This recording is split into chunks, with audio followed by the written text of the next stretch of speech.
This video covers how to access the policy and help functions on RCA2GO.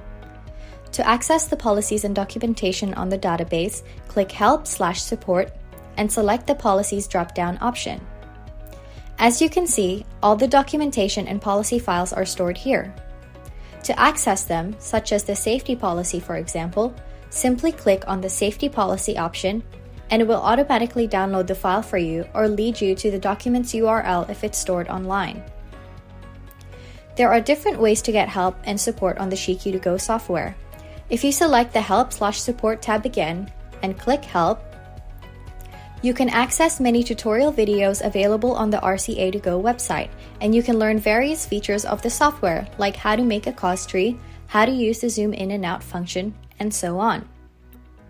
If you prefer to contact the software team via email, this is also possible by clicking Contact Us, and here you can contact the development team directly about any issues. Next, when you click Show Startup Video, here you can see any newest updates in the software and how you can set it up yourself.